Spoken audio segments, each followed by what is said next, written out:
Scott Hub Media podcast time with MPP Bobbi Ann Brady from Haldeman, Norfolk. We haven't talked since Christmas. Just before Christmas, we did a Christmas show. Here we are in February. I don't know if you want my opinion on a lot of stuff today, I bet I do. but I'm going to allow you to start with the MAT tax and you explain it to me, break it down, and then I'm going to rant for a bit. Okay. You can control me today. I want you to bring me back down when I start in because I'm tired of small businesses getting the crap beat out of them. Well, Go. I'm not sure it's going to be me bringing you down because I get pretty inflamed about this myself. And you probably saw on social media that I'm not supposed to have an opinion on this, even though I'm a Norfolk County taxpayer. And like, let's be real. If any of the councillors had an opinion about a provincial tax or a provincial matter for that, for that matter, perfect, because you're a taxpayer. There's only one taxpayer, whether you're a municipal, provincial, federal tax. There's only one of us paying the taxes. So I'm allowed to have an opinion on a municipal tax. I also have this unique perspective that I travel around the entire riding, and on weekends especially I stop into our businesses and I ask them how things are going. In between events, I stop at the business and I'm like, how are things going? Da, da, da, da. I hear from our local businesses that they are being squeezed. They don't need any more paperwork. They don't need any reason to turn people away. They're begging for people to come in. And so I posted about the municipal accommodation tax. And as somebody who, spent her dollars wisely when she decided to take her kids on vacation when they were younger, I always looked at those places that were going to charge me above and beyond what I was already paying. And I avoided places that charged me extra taxes because I think to myself, you are disrespecting my hard-earned dollars. I come to your town, I spend money, that should be enough for you. You shouldn't have to tax me above and beyond what I'm already spending. And so apparently that was inflammatory. Apparently my view on that was not welcome and I'm a bully.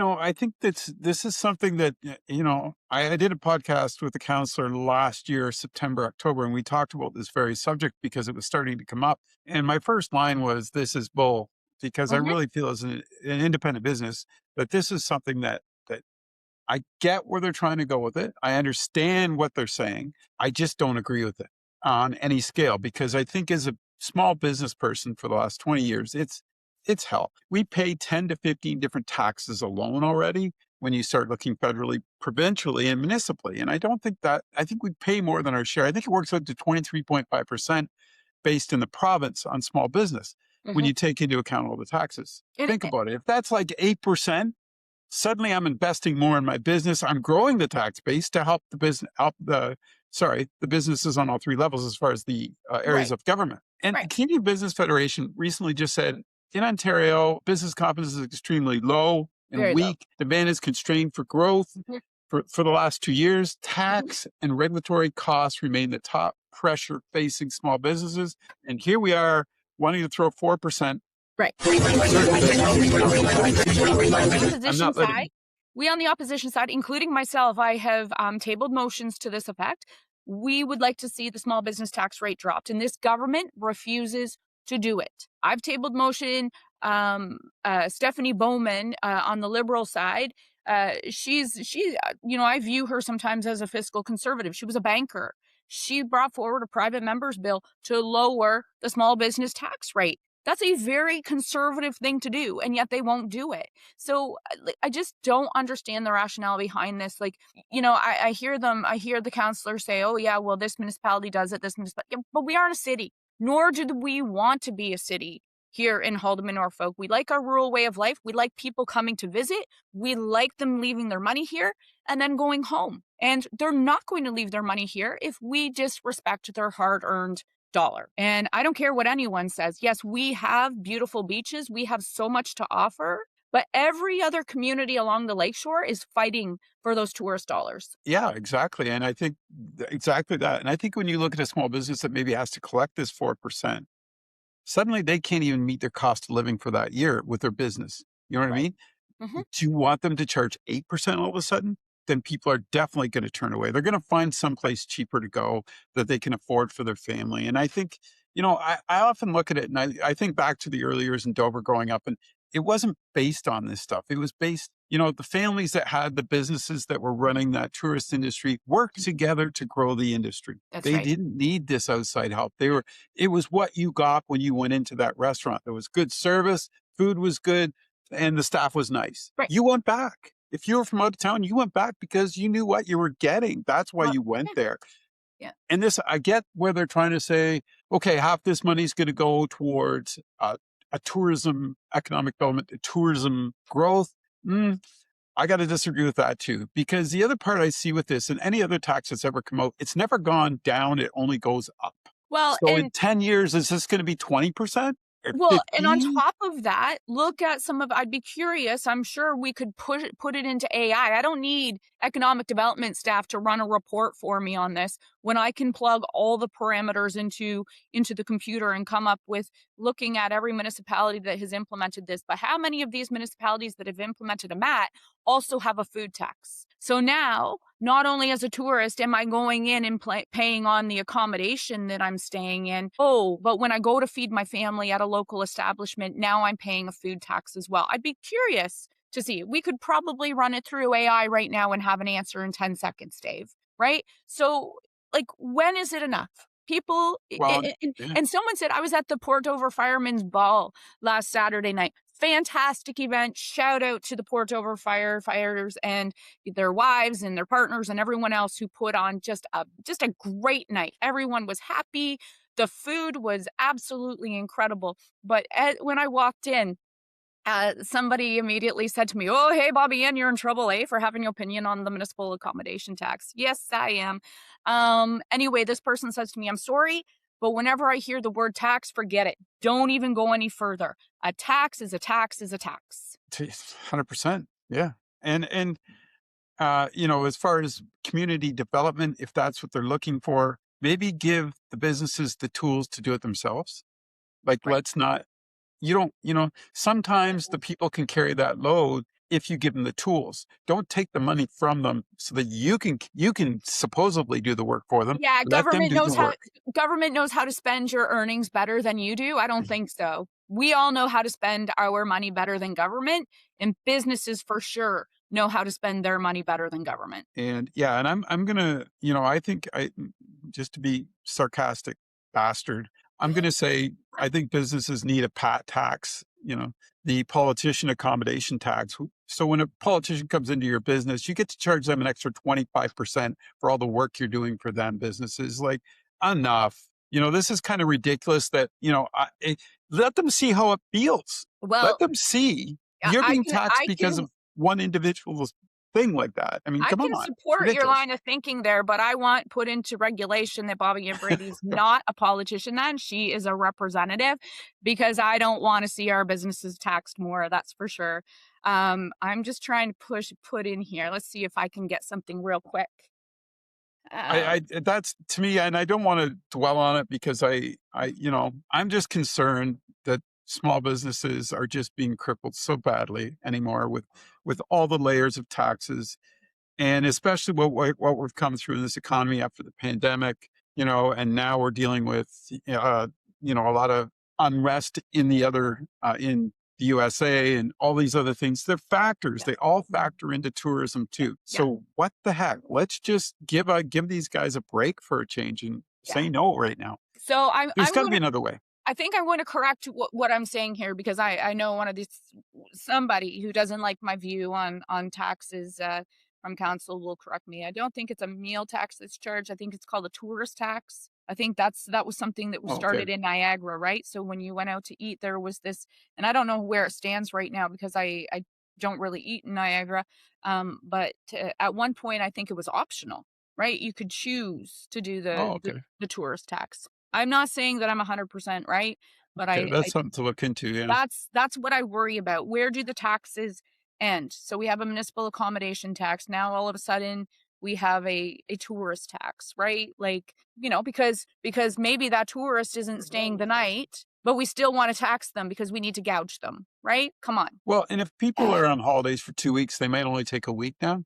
They might not go to that restaurant for the extra meal. They might not, you know what I mean? Like if the accommodation tax adds up to a decent amount of money to somebody that may be staying in Norfolk County for 2 weeks at a nice place in Turkey Point, Yeah. they're suddenly going, wow, we can only afford a week. And now we got to, and we're not going to eat out this night. Here it is here. Visitors to the Canadian side of Niagara Falls face a mandatory municipal accommodation tax, usually a set fee or percentage, up to 3% or more, added to hotel, motel, and rental stays. Additionally, many restaurants and attractions in tourist areas charge a voluntary destination marketing fee, a DMF, often 3 to 10%.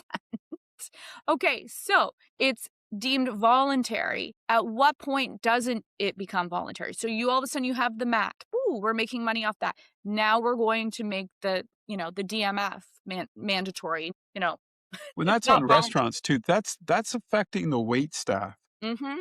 It's taking out of their tips. That's right. You charge me a DMF. I'm not leaving a tip, Right. and those wait staff are not getting that destination tax. And they work their butts off. So come They do. on. Yep. Oh, So anyway. you're right. And that's Niagara, but you've got to look at it in the long term. We're going to look at it the long term and say these things will just keep growing on that tax base in Hey, Norfolk County. And these that's are the not what we need to places do. these are the places that have these things. These are the places that are guiding the reports that other municipalities like Norfolk County are looking at.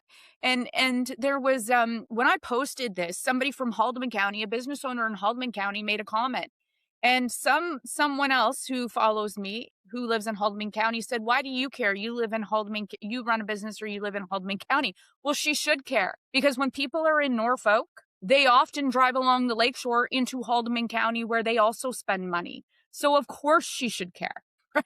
Yeah, I don't want to, I hope that they see the light, council does, and just rejects this in the next round because I I'm don't think I'm I hope the curious. public stands up and says enough, you I'm know? curious. Do you know how much the report on the municipal accommodation tax costs? No, I don't. That's a really good question. Be something Yeah, worth looking into I to think it is see. worth looking into, especially when we're looking at our businesses who have lost their recycling. Yeah, it's a good point. Never even thought of that. How much of the money spent on a report that we could just go talk to businesses and do our own report, right? We don't need somebody to spend a whole bunch of money doing this report. Go talk to your businesses, ask them, an idea of how your businesses feel about this. We could have saved some money and put it towards perhaps the recycling program. But I digress. I'm going to be told you're not a I municipal. think too, I was told that there wasn't much opposition to this. Not sure about that. I think that's something that, if you run a business that's going to be hit with this tax, you better stand up and say something now because Yes. you're So not, that was my it'll go point. through. That was my point for actually thank you for saying that, because that was my point for sharing it last weekend. Wasn't to stir the pot, but I'm thinking to myself, I haven't heard much about this. One of the biggest pet peeves I have, Dave, is there'll be a piece of legislation before the legislature. I'll go and vote on it. And now all of a sudden I've got 100 emails saying, why did you vote for that? Well, because you didn't tell me before I voted that you didn't like this piece of legislation. The same goes for council. Wouldn't you want to know everybody's opinion before you vote? Because once you vote, the horse is out of the barn. You can't get the horse back in the barn at that point, right?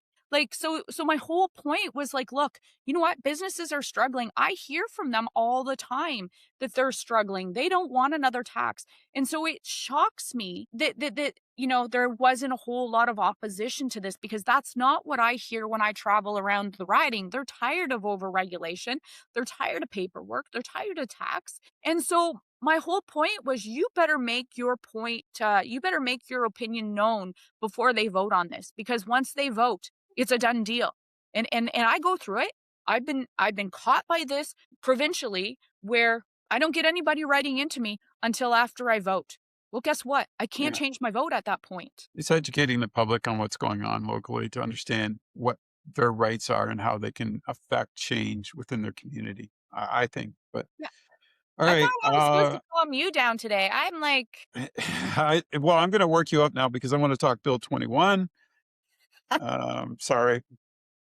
We yeah, well, talked about, I found funny was we talked about this, I'm going to say almost 2 years ago. Mhm. And you brought this to my attention at that time, and I had no clue how much of the land from the St. Lawrence down through the Great Lakes was actually agricultural land, how close it was and how densely populated it already like, that's where 75% of the population of this country lives, close to the That's right. border. In a lot Yeah. of cases, that's where the prime agricultural land is and how quickly we're losing it. So a whole bunch of things. I could talk about this for days. So let's start with Norfolk County Council. So what an absolute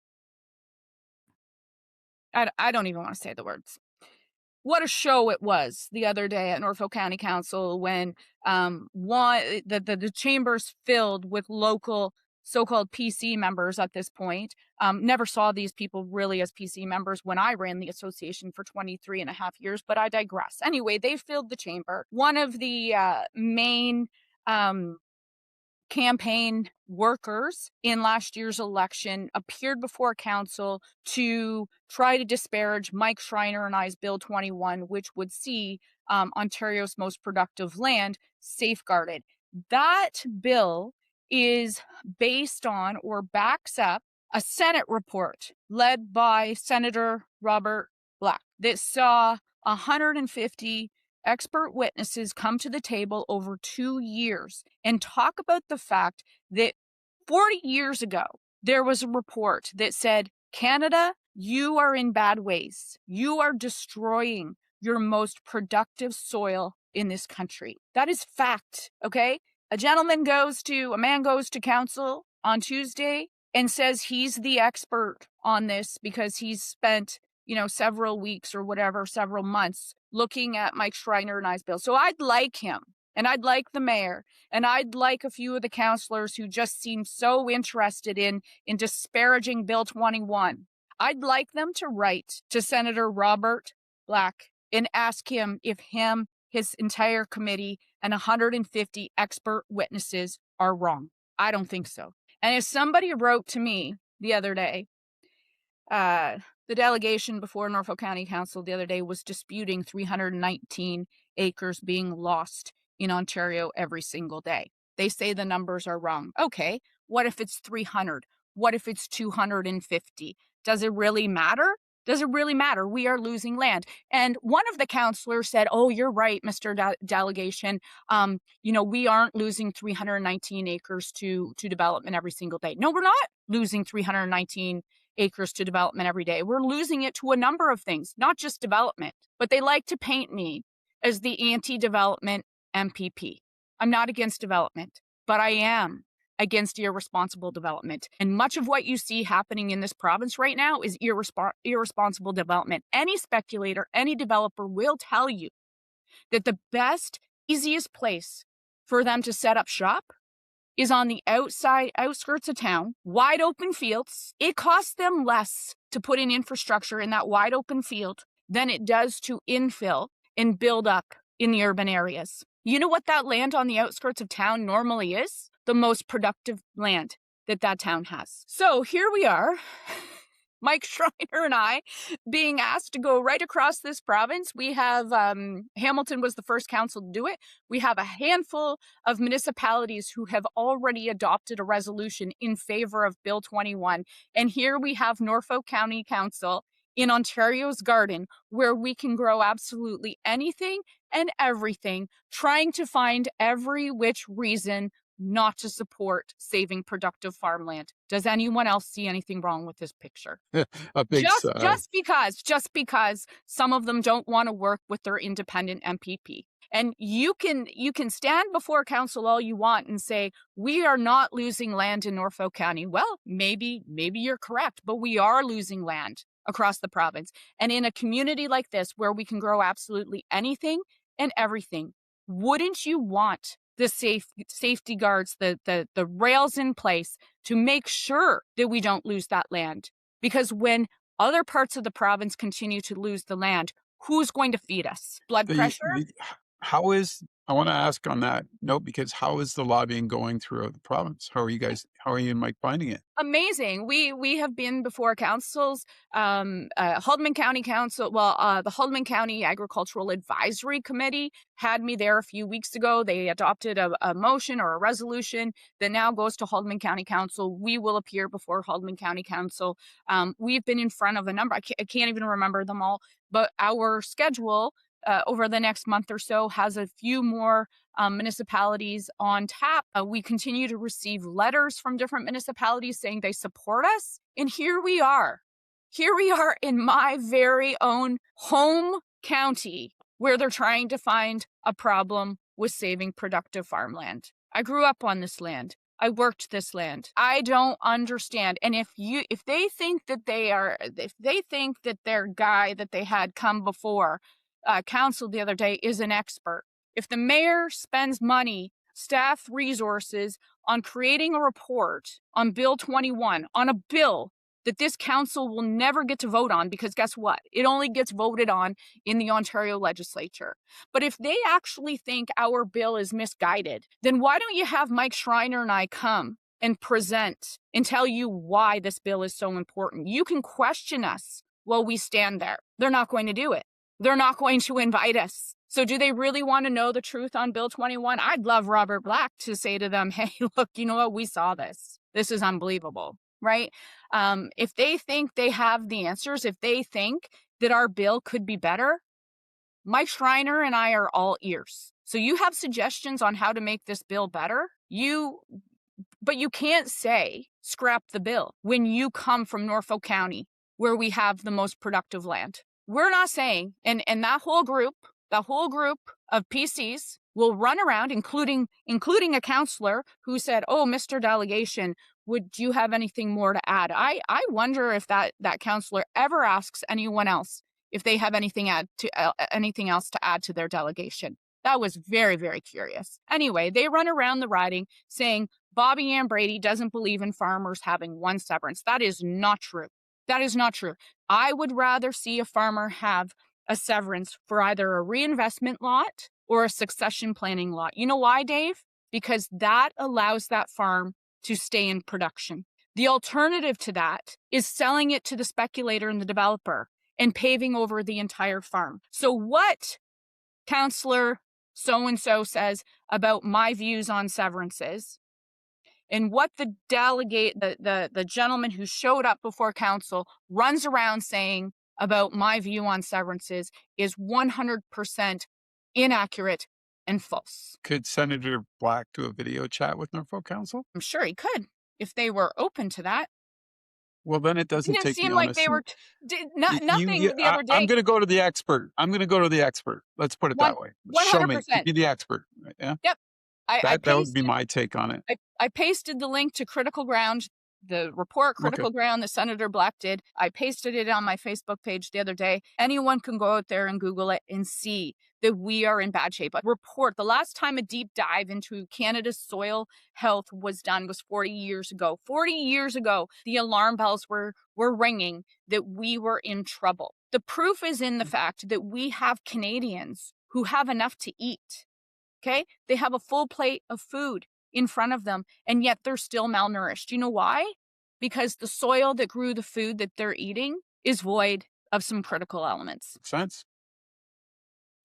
Will this bill pass? I don't know. At some point, I think this government has got to realize that they have paved over so much of our productive land in Ontario, and that they have focused on building houses. And at some point, I think they are going to have to recognize that rural Ontario is important, that agricultural production is important. And I'm hoping that this is the time. I mean, we know behind the scenes, we know so many conservatives who want to support the bill, just like they wanted to support my private members bill 2 years ago. All of this behind the scenes, very curious. You know, oh, hey, Bobbi Ann, we support your bill. We've received countless emails from constituents who want me to support your bill, but you're not going to, because somebody at the top says, why? Why would we allow a good idea to come to fruition? Because it's not theirs. I was just going to say, give them the idea. I mean, here, it's your idea. You know what? That's what I said 2 years ago. I said, you know what? Take my idea, and implement it. I don't give two hoots who gets the job done. Just get the job done. Oh, at that time, they tried to backtrack, right? Oh, we already have the tools in the toolbox to get the job done. Well, if you have the tools in the toolbox to get the job done, then I suggest you open the toolbox and start using the tools. Those tools become a moot point if you don't open the toolbox. Is now when you talk about the conservative MPPs, is there going to be enough pressure from their farmers and their constituents or the folks in their area to say, "Hey, vote this way"? There will be. Absolutely there will be. But that doesn't matter if somebody at the top in the premier's office says not a See, bloody that's where chance. I get We're voting that's where for I get this. upset because you Mhm. represent the people, not the party That's right. first. This is why people are cynical about politicians. This is why people are cynical about government. And it's funny because this group of conservatives locally, they'll go online and oh my gosh, the things I read about myself is just absolutely unbelievable. I didn't know my life was so exciting. But they'll go around and they do this, and you heard it during the election last year that our independent does nothing. Oh, she does nothing. Well, here is a lot of work done across party lines with one of my colleagues. Okay. So they can't deny that I'm doing something. And yet when I do something, it's the most horrible idea in the world. I'm sure you can sense I'm Since I got you frustrated. in a great mood, can I ask about Caledonia Bridge? Anything going on there? It's we've been talking about that for the last couple of years too. Well, it's full of potholes. Um, Yeah. and, you know, Mayor Bentley and I were there last week because we've actually I've had productive conversations with the Minister of Transportation.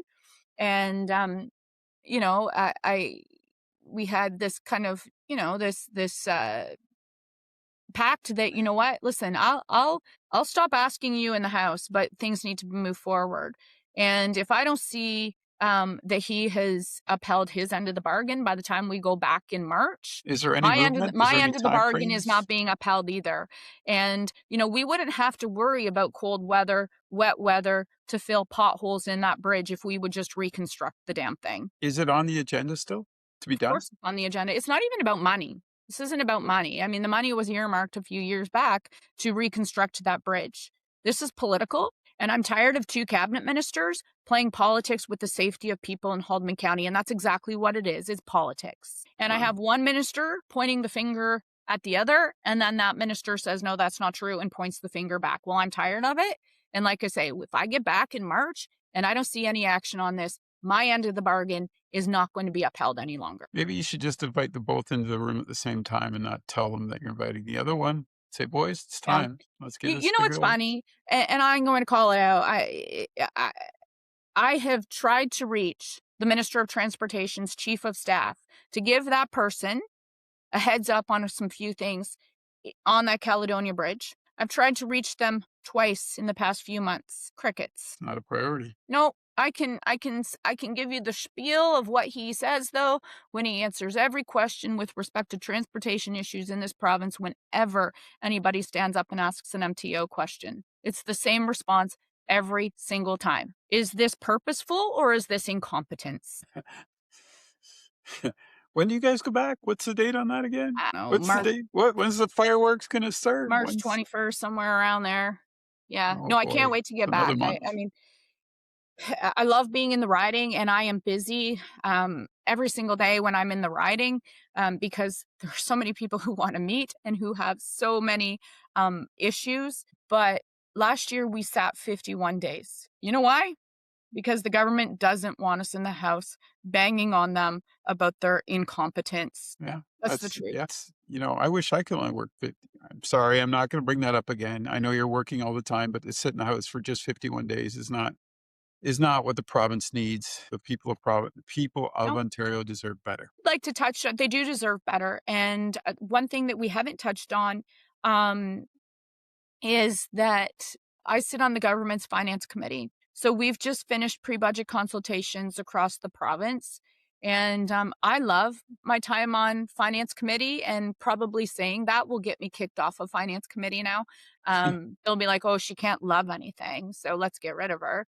But it's funny because there were a few occasions during finance committee pre-budget hearings where I would ask some pointed questions of people who were before us, and not to be ignorant, but I am a fiscal conservative.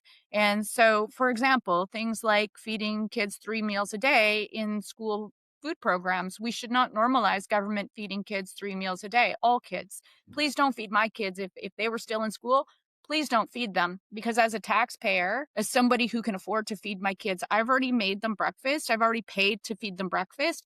I've already paid to feed them lunch. Please don't go and refeed them, because now you're dinging me twice as a taxpayer, right? Feed only those who need to be fed. And I said that at Finance Committee flat out to anybody who showed up. Well, guess who agrees with me? The government side. The government side Yes. agrees with me. Guess who said they agreed with me? Nobody. Right? Let's make that independent look like the snake at the garden party, and that's fine. I sleep well at night because I'm being honest and genuine. But my concern with pre-budget consultations, so many large issues like the developmental disability sector, Dave. I just wrote about it last Yeah, night we talked about that. at, Yeah. at like 11 o'clock last night, wrote about it. They've been starved for many years. These agencies serve some of Ontario's most vulnerable people. When we treat those families, when we treat people with developmental disabilities with respect and we give them the resources to thrive, guess what? It saves money elsewhere in our community. They're no longer in the ERs. They're no longer in shelters. They're being looked after, and that saves money right down the line. Number of people who came before the Finance Committee and talked about aging at home. Everybody's pushing for aging at home right now. You know why?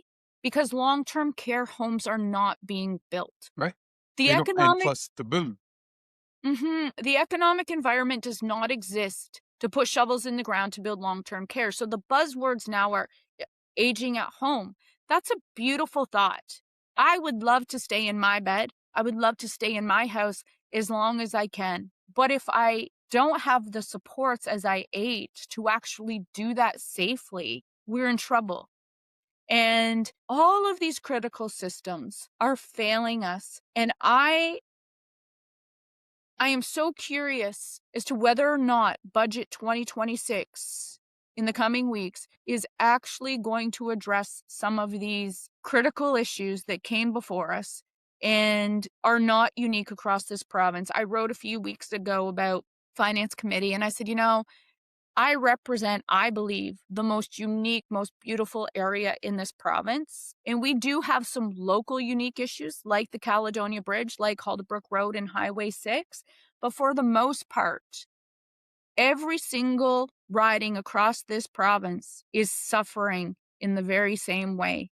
All the major critical systems that people, the taxpayer, relies upon on a daily basis, all of those systems are hanging on by a thread. Yeah. And all we see is inaction, chaos in our classrooms. The number of people who showed up before the committee and talked about the need to get the chaos in our classrooms, the chaos in our schools under control. And I had one question for all of them, because the definition of insanity is doing over and over the same thing and expecting different results. And that's what we are doing in our education system. We are doing the same thing. There were people who came before committee. There were two different groups on that subject. One that agreed with me, one group that agreed with me that we have to reimagine how we actually ensure that kids who need extra support, those who don't, we need to reimagine how we allow both those groups of kids, both those groups of students to thrive. And then there was the other side who just said, throw more money at it. Throwing more money at a broken system doesn't work. We are short EAs. We are short occupational therapists. We are Oh short yeah. speech pathologists. We are short all of the critical staff that actually helps that one group of students thrive. And because we're short of that, this group of students gets time taken away from them. Nobody is thriving in our education system. All of those support staff, EAs, speech pathologists, OTs, they have all taken off out of a system that is broken. It is going to take several years to actually fix that labor issue. So I what do we do in the meantime? We stretch all of those resources thin right across the province. We stretch EAs thin. We stretch these other support staff thin, have them drive around, like crazy people all day long trying to, support this kid in this school and support the kid in this school. It's not working. It's simply not working. And until we agree that we need to reimagine our healthcare system, we need to reimagine our education system, we're just throwing money after money. The education system, in my opinion, and I've shared this with you before, is starting way too late. They need to be in the daycares Mhm. because when you help identify early on if there's a speech problem, you can get that corrected before they're even in the regular school or get that on its way so that child has a better opportunity. This is where that provincial government is totally missing out is you need to have the EAs there because then you can sort of the speech pathologist, then you can start that I don't want to use the word rehabilitation, but that development to a system that works for them because you're leaving it to a grade 1, grade 2 teacher. Mhm. This child has not been diagnosed. They don't even know. And now all of a sudden they've got a classroom of 28 kids. Ain't going to work. It's Yep. just logic that you start younger to Yeah. find the problems, identify them so they can be corrected while they go. You're either going to spend the money early or you're going to spend it boatload late. So We have take your shifted. pick. We have shifted. So, we know years ago that professionals, doctors and everything were telling parents, your child should be integrated. Make sure your child's integrated. And we now have parents saying integration has failed my child. My child doesn't want to be integrated. My child is unhappy being integrated, right? So we need to look at that. A student should not be integrated until they feel they are ready to be integrated. Not all students want to be integrated. They are unhappy. And I'm hearing that from parents who are finally saying, Bobbi Ann, I know that this is what the doctor told me. The doctor said, you make sure your child is in a regular classroom. The parent now realizes that has failed their child in some cases. We've got to reimagine that for that student, for that family. I don't know. These are the things that keep me up at night. And you're right. We need to start earlier because when we don't start earlier, you know what we see? What we do on our streets right now. I had an opportunity back in, I think, 2009 or 10 to interview three teachers from a third world country. I told you the story. They had a two-story school. I said, what do you do if a kid's in a wheelchair? How do you have no elevators. You have none of this. Right. Oh, the other kids carry him up. Right. They help him. That's right. They expected the kids that were a little bit older to help integrate with the younger kids so the Hmm. system worked. So there was never this separation. It became sort of a community in the That's right. school that the kids helped other kids. Hmm. And I Yep. said, you're way ahead of us in that aspect because we've sort of Yep. isolated so much now. We don't understand what it's like to help each other, to understand that I can help you. You know what I mean? But you're not And I allowed think to that's the help other part. anymore. No, You're but I not mean, I think allowed but when I go because back and I look because at that, I see that there is hope because then you're teaching empathy. Then you're hmm showing empathy. Then hmm you're understanding what this person's going through. You're part of that solution, yep. not part of the problem. And I know Yep. that's a perfect world But scenario, but but I just felt that way. we have classrooms that are being put into lockdown every single day, say because of one or two students. It's not fair to that Oh, I student agree. Yeah. who is not happy in that classroom. And it certainly isn't fair to the 30 other Well, kids in that classroom whose education is being disrupted. This is then what I'm why are we saying. not putting more money into mental health It's issues yes, early on? right. And when we don't put that money early on, like I say, Right. then we see what's Paying it the going other on way. in our downtowns. It shouldn't be a shock as to what we're seeing in our downtowns because we have failed people right from the get-go. And that leads me to some people who came after me pretty hard a few weeks ago on contraband tobacco. They were shocked that I would write about contraband tobacco because they see their cheap smokes as being okay. I don't care if you have cheap smokes. That's not the problem. The problem is contraband, illicit, illegal tobacco, whatever you want to call it, is fueling organized crime across this province.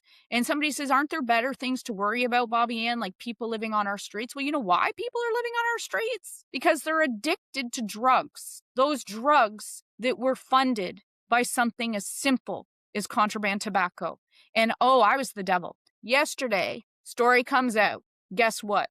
Big bust on contraband tobacco that was fueling weapons, illicit drugs, hardcore drugs. Right there in the Simcoe media. And when you said weapons, that was another road that we've been down, and we can't go down that today because we're out of time. But No, one I'm of the late facts for that you brought up to me years ago, and I followed it up recently, and I read a piece on it. 12 million illegal guns in Canada. That's 1 in 4 has an illegal gun. yeah. Yeah, You want but to start cleaning things up, boy?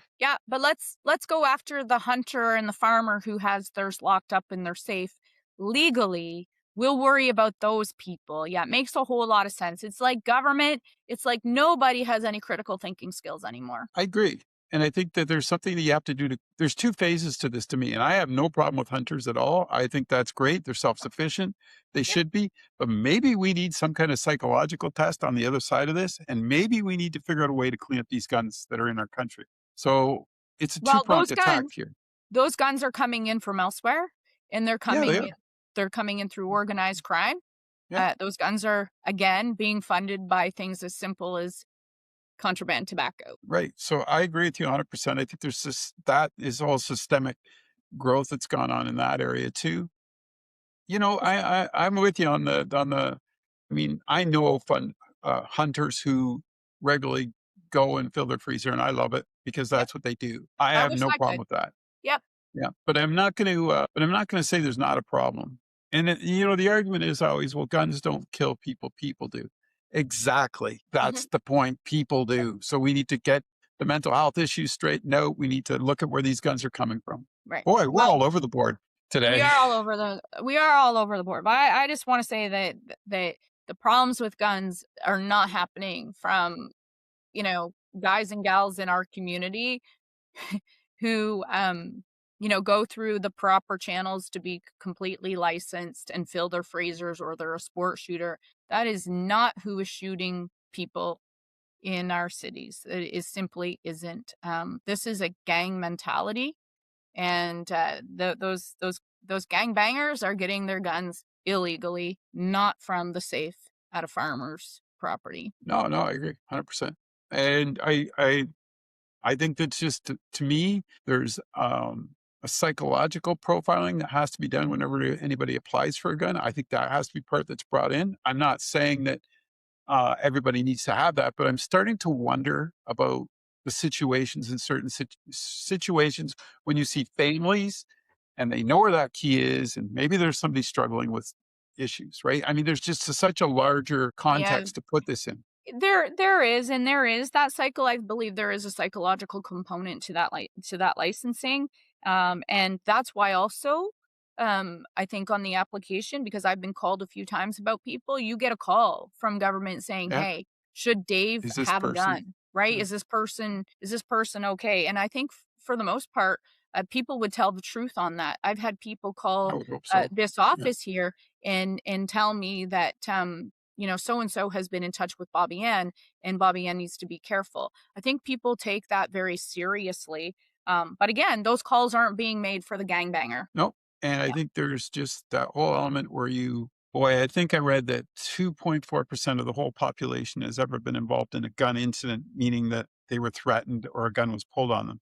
Hmm. Um, I had that situation in my own personal life years and years and years ago. And I got to tell you, it changed my philosophy on guns. I do not Hmm. want one anywhere near me. Hmm. And I think you got Yeah. to be, and I want to make sure that people understand the context of that because, again, anybody that hunts, I love, they know what they're doing. I Yeah. appreciate what they do. But when you have a personal effect on that situation, you become very rational in your thinking and making sure that anybody that has a gun needs to understand what they're doing with that and be fully capable of turning off that switch and putting away someplace safe.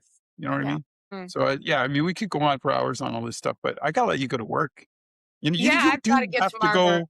I mean, I'm looking down the list and it's all a bunch of X's crossed out on my paper about the amount of things we covered today. And I think that's just, it's amazing. And it's funny how you get me worked up and I get you worked up. And we say this every time. We don't always agree, folks, but that's why we do this because we can have a conversation to try and understand each other's opinion and make our own decisions. I'm not What trying a to change you. You're beautiful not thing. trying to change me. What a beautiful thing, eh, Dave? What a weird concept. We should try that and Right. run Weird countries like concept. that. Hmm. Anything sunshine. Have a great day. Take care, eh? Yeah, you too, Dave. Thanks.